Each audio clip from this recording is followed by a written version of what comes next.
When a movie does not have a single promo trailer or even official poster out, then you've got me coming on camera and giving you the review. You guys have no choice this time.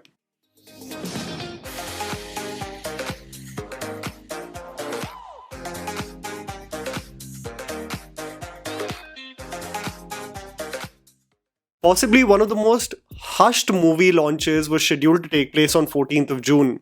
After the success of Railwaymen on Netflix, YRF Entertainment in collaboration with Netflix was going to release Maharaj on the 14th of June. This is a movie that did not officially release a poster or promo prior to its release, possibly due to the contentious topic. Think of it as the marketing strategy of YRF's own The Great Indian Family that came and went and no one noticed. Why this shocks many viewers is because this is the debut of Aamir Khan's son, Junaid Khan, who plays the role of Karsan Das. And in an era where star kids have heavily curated launches, this seemed to be such an anomaly. The film stars Jaideep Ahlawat, Shalini Pandey, Sharvari Wagh with Junaid Khan in prominent roles. And the film is based on real events and focuses on the 1862 Maharaj Libel Case.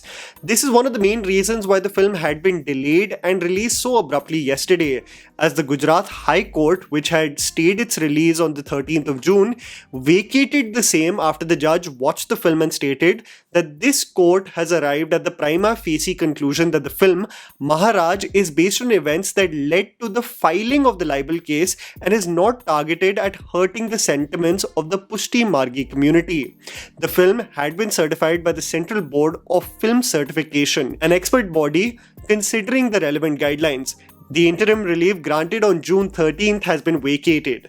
The film focuses on Karsan Das, played by Junaid Khan, a reformer and journalist who was a proud member of the Pushtimar community, a sect in Vaishnavism in the 19th century in Bombay, where many Havelis conducted pujas and were led by godmen who were often considered to be the medium to God or literal incarnations of Krishna.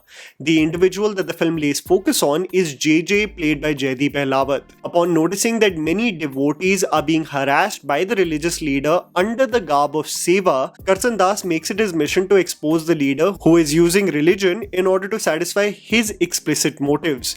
When Karsan Das publishes an article in his paper Satya Prakash regarding the same, the godman files a defamation lawsuit based on the same article, and the arguments that preside over the case forms the basic premise of Maharaj. Here's me telling you the good and bad aspects of the film so that you guys can ultimately decide whether to watch it on Netflix or not. The good. Supporting cast. Shalini Pandey is an actor who I believe genuinely has been shortchanged quite often when it comes to her film roles. She's been consistently impressive in movies but has never really got the deserved attention. She plays the role of Kishori, the romantic interest of Karsan. She is kind of naive and she channelizes this innocence brilliantly. Sharvari Wagh plays the role of Viraj, and she is far more informed and mature than Kishori, an individual who supports the role of Satya Prakash, and Sharvari has an irrefutable confidence in front of camera. Even though Viraj in certain portions genuinely sounded like Hansa from Khichdi, she does possess a confidence otherwise lacking in young actors in Hindi cinema. In the case of both the women, you can see a confidence and subtlety in front of camera that is in sharp contrast to the awkwardness of Junaid featuring in his debut. This contrast is especially evident in scenes shared with Jaideep Ahlawat. Jaideep as JJ has this arrogance and smugness that easily translates on screen. He doesn't have to say much. He doesn't have to resort to theatrics. He just considers himself to be invincible. And this results in a brilliant performance as the godman who presumes he can get away with anything. Themes of argument. What is admirable about the film is what it sets out to achieve. This is where the intention versus execution argument comes into play, because you acknowledge what the film is trying to communicate, but the storytelling is so subpar you have to read between the lines or seek out for the fleeting moments where something profound is said. Karsan and his introduction is of a boy who asks questions, inquisitive about offerings at the temple, why we go every day, why women wear the ghungat, and it's this curiosity that makes him an advocate for widow remarriage and a staunch voice against the segregation of untouchables. Inspired by Dadabhai Nauroji, the individual's fight was never against the practice of religion, but those that use it for their devious interests like JJ. He creates a brilliant segregation between translation and the transcreation of the sacred text. Arguing also कि गुरु दिशा दिखाता है, पर अगर गुरु ही दिशाहीन हो जाए तो क्या? ईश्वर के पास पहुंचने के लिए माध्यम की जरूरत नहीं होती। धर्म भगवान बनने के लिए नहीं, अच्छा इंसान बनने के लिए होता है। The arguments are never against the Vaishnav sect or religion, but the individual who thought he could get away with exploitation, assault, and abuse. Only if this could have been the consistent theme of the film. However, the movie is inconsistent, pedestrian in its storytelling, and showcases a very awkward and weak performance by the lead. The underwhelming aspects.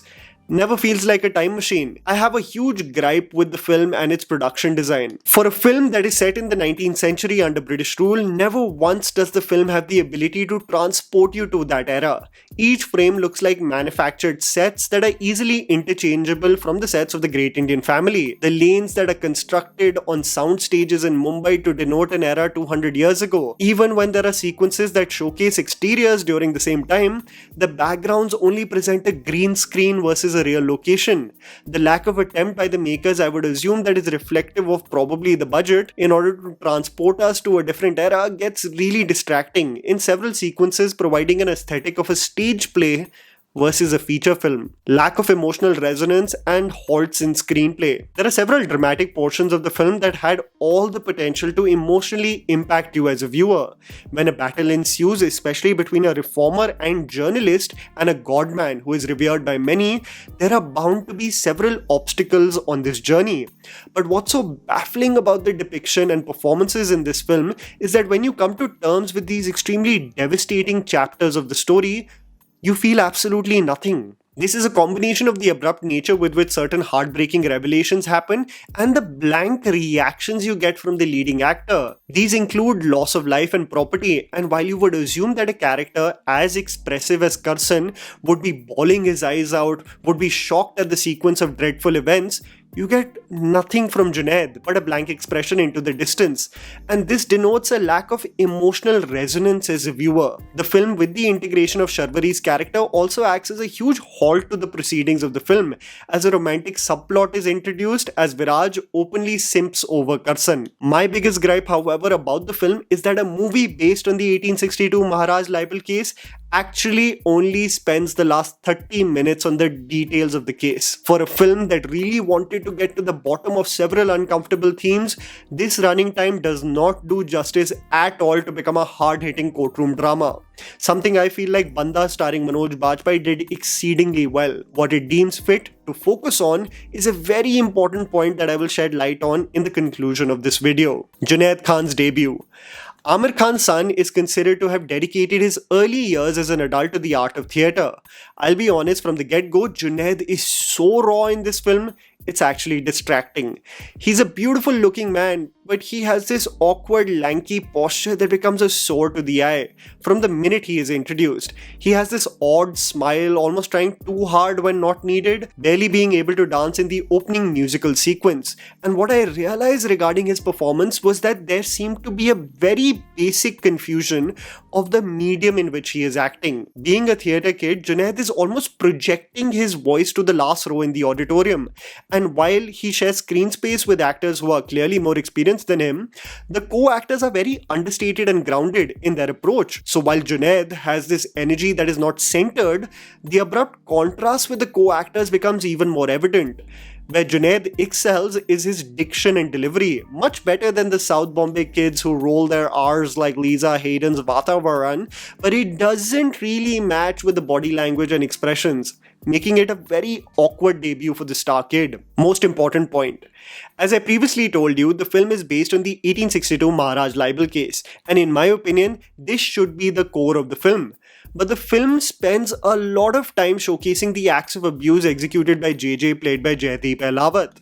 This is the same problem that I had with a series like Ashram, where the acts of abuse actually become excuses for the makers to showcase something steamy, which obviously has a very disturbing connotation. Take for example a series like Delhi Crime on Netflix.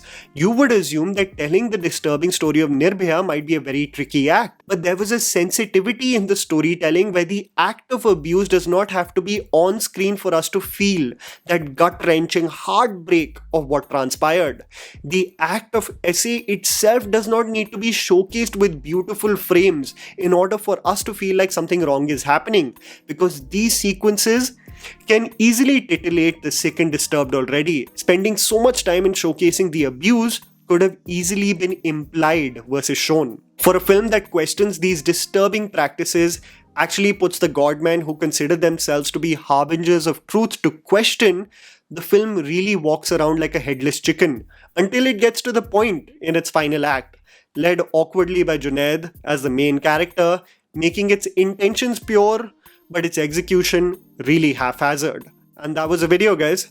Write down in the comments below what you thought about Maharaj. Please don't forget to follow me on Instagram, the handle is right in front of you. Follow me at JammyPants4. Also, please support us by smashing the like button and subscribing to our channel for weekly content ahead. Thank you for watching.